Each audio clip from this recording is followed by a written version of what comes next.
Hello दोस्तों, welcome back to new video of this YouTube channel, जिसमें हम लोग पढ़ने वाले हैं 2024 के सेट 2 के बहुविकल्प प्रिपरेशन। चलिए स्टार्ट करते हैं।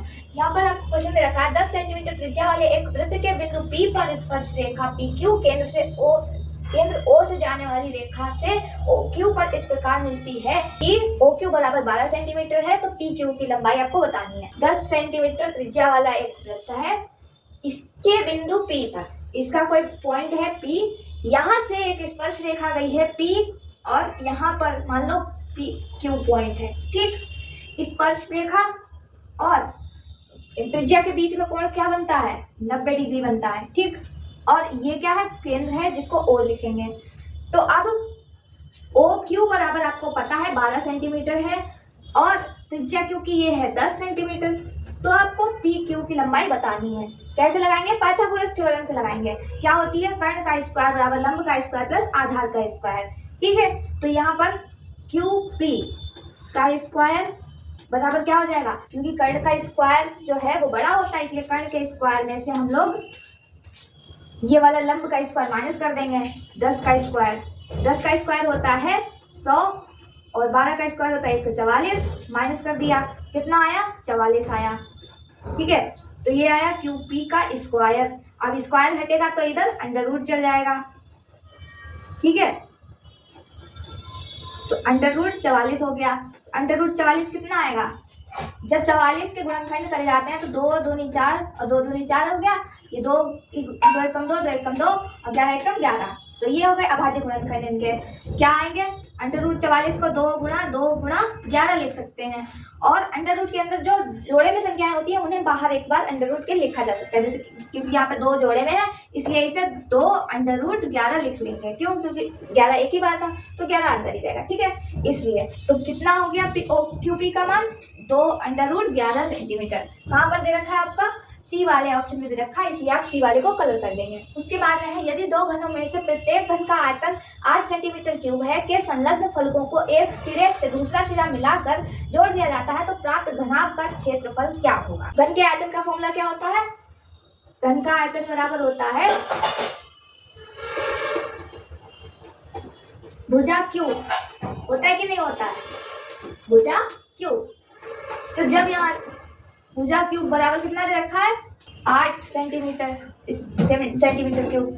तो जब यहाँ का क्यूब हटेगा तो यहाँ पे क्यूबिक रूट चढ़ जाएगा। क्यूबिक रूट मतलब कि जैसे कि 8 लिखा हुआ है, तो 8 के गुणनखंड होते हैं 2 चौक 8, 2 दूनी 4 और 2 एकम 2।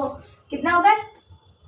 2 गुणा 2 गुणा 2, 3 बार 2 आ गया, 3 के जोड़े बन गए। इसका मतलब क्या है? इस 2 को हम लोग एक बार लिख सकते हैं। तो भुजा हमारी क्या हो गई? घन की 2 हो गई। अब क्योंकि एक घन की भुजा 2 है, तो एक घन ये है और एक घन हमारा ये दूसरा, जिनकी ऊंचाई भी 2 है, लंबाई 4 हो जाएगी क्योंकि ये और ये मिल जाएंगे, और ऊंचाई की चौड़ाई भी 2 है। ठीक, तो इस तरह से लंबाई चौड़ाई ऊंचाई हमें मिल गई।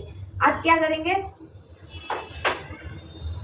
लंबाई बराबर 4, ऊंचाई चौड़ाई बराबर 2 और ऊंचाई बराबर कितनी मिल गई? 2 सेंटीमीटर, क्योंकि सेंटीमीटर क्यूब था इसलिए सेंटीमीटर चलाएंगे यहाँ। ठीक है, 4 सेंटीमीटर 2 सेंटीमीटर 2 सेंटीमीटर। घनाभ के क्षेत्रफल का फॉर्मूला होता है गुणा लंबाई गुणा चौड़ाई। लंबाई को लिखते हैं L से, चौड़ाई को लिखते हैं B से, प्लस लगाया, चौड़ाई गुणा ऊंचाई यानी कि B इंटू H। H मतलब ऊंचाई होता है, प्लस H ऊंचाई गुणा लंबाई, तो H गुणा L। ठीक, कितना है? 2 गुणा लंबाई का मान 4 है, गुणा में 2 प्लस लगाया, चौड़ाई का मान 2 है, गुणा ऊंचाई का मान 2 है, प्लस ऊंचाई कितनी दे रखी है? फिर 2 गुणे में लंबाई है 4। ठीक, अब 2 गुणा 4 दूनी 8 प्लस 2 दूनी 4 प्लस 4 दूनी 2 चौक 8। ठीक, 8 8 16 और 4 20। 20 की गुणा 2 से करेंगे कितना आ जाएगा? 40 सेंटीमीटर स्क्वायर। और ये आपका दे रखा है ऑप्शन नंबर सी में, तो आप ऑप्शन नंबर सी को कलर कर लेंगे। इसके बाद क्वेश्चन दे रखा है, यदि 14 सेंटीमीटर त्रिज्या के एक वृत्त के त्रिज्यखंड का क्षेत्रफल 154 सेंटीमीटर स्क्वायर है, तो त्रिज्यखंड का कोण क्या होगा? त्रिज्यखंड के क्षेत्रफल का फॉर्मूला होता है पाई आर स्क्वायर थीटा बटे में 360। ठीक, और बराबर में क्या चलेगा? क्योंकि इसका मान हमें दे ही रखा है, तो 154 रखेंगे। ठीक, देखो अब पाई का मान हमें पता है 22/7 होता है। आर का स्क्वायर मतलब कि 14 सेंटीमीटर रेडियस है, तो 14 गुणा 14 हो गया, गुणा में थीटा है, बटे में 360 चल रहा था, बराबर 154 है। तो हम लोग क्या करेंगे, थीटा को इधर ही रखा बराबर के, और बाकी सब चीजें जितने भी हैं उनको इधर लेकर आ गए। देखो 7 और 360 क्या है, बटे में है, तो ये 154 के संग गुणे में चले गए, 7 गुणा 360। ठीक, बटे में देखो ये सब गुणा में है थीटा के, इसलिए ये बटे में चले जाएंगे, 22 गुणा 14 गुणा 14।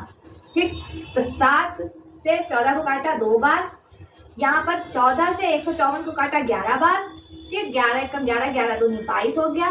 ठीक, और 2 से 360 को काटा कितनी बार आ गया, 180 बार, और 180 बार, उसके बाद में 2 से इस वाले 2 से काटा 180 को, तो 90 आ गया।